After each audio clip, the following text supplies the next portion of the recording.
Welcome back to another issue or episode of Stories with Heath. We appreciate all of the help that you guys are providing for us to get this channel up and going and off the ground. We appreciate it more than we can tell you. The subscribing, the liking, the following, the commenting, all that helps, but the sharing is what helps the most. And you guys share these videos, it means the world to us. So, got a funny story here for you today. I don't know that it's funny, funny, just interesting to think about.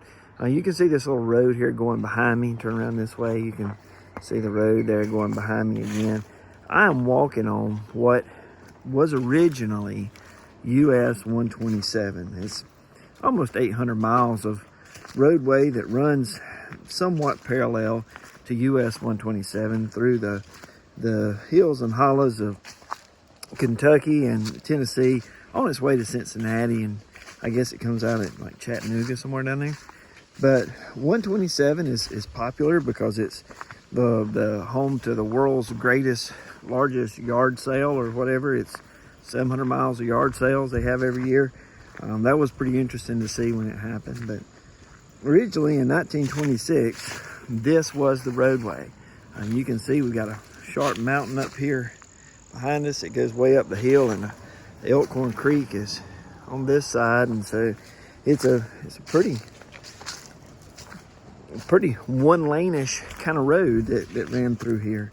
When they set up the U.S. highway system, they wanted to designate these routes to allow people to be able to travel from one place to another through towns, and be able to plot a course and say, as long as I stay with this road, I'll get from this major city to that major city. I mean, it's a good plan.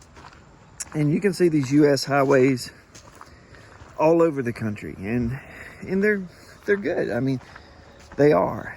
But through time, these roadways, they change. As time passes, cars get bigger. In 1926, most of the traffic through here would have been wagons. But as time passes and cars get bigger and traffic gets heavier, the needs of that roadway, it changes. Now, one of the problems they had was how to get across the Elkhorn Creek. Now, if we went back the other way, we'd see the old bridge abutment. We're going to go down this way. At one time, there was a bridge that went across the Elkhorn Creek there. That bridge got washed away in a flood, or my understanding is it was kind of rickety anyway. So they decided to put in a better bridge, and they put it in down here at the end of this, where we're headed. And blacktopped the section that's across the creek over there, and crossed the creek down here instead of down there, which was a better plan all in all. But through time, the floodwaters came and washed that bridge out too, so they had to come back and come up with another plan. So they rerouted the highway once again and moved the roadway further back to the east there, and put in a big bridge. I'll show you in a second. You can probably hear the traffic going by. Now, the reason why I'm talking about these three roadways that lay right here together is because each of these three roadways were a different solution for the same problem. How do we get from this place to the other place? And the original way still worked. It just didn't work well. And we sometimes get hung up on the idea that what we're doing still works. It still has use. It still has merit. We can't throw it away because it's still getting some results.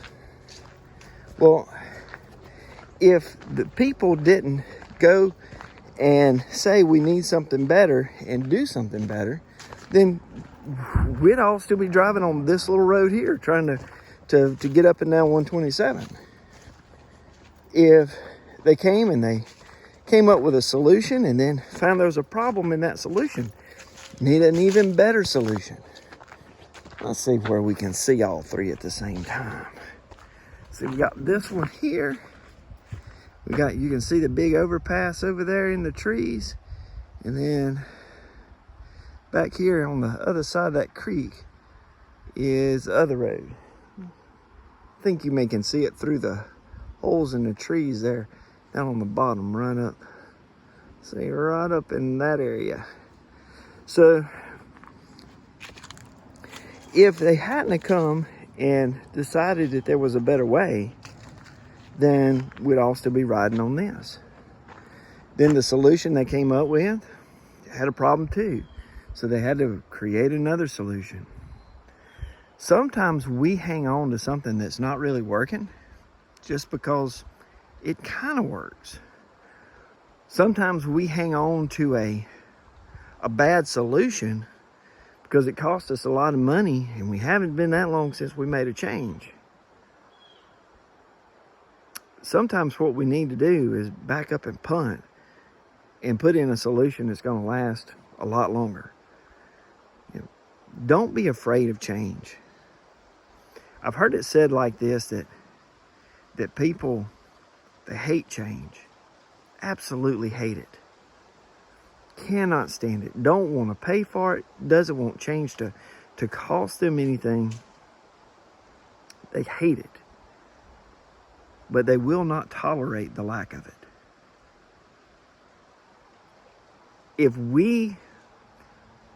I'm not an early adopter. I don't like change myself. But I sure would not want to have to drive this every day to get back and forth to Frankfurt. I sure would not want the hundreds of cars that go across that bridge every day to have to come through this little spot right here. One lane little trail. And every now and then you can see some of the asphalt through the dirt that's still left from back the first time they paved it with like some chip seal. But change is inevitable. And not only is it inevitable, it generally works out for the good. Progress is part of life, and it's a hard thing for us to wrap our heads around. But that bridge is a lot better than this one. This little road, I assure you. Doesn't flood. You can get in and out of here in bad situations. It's a good solution. So, just a thought to let you think about these three roadways right here all together. That one over there, that one over there, and this one here. Three different solutions for the same problem. Just progressions of an idea. As technology advances, as change happens, it's for the better. All right, well, just a thought for the day. Love y'all. Hope you hang in there. Hope you're having a good day. Appreciate you. Bye.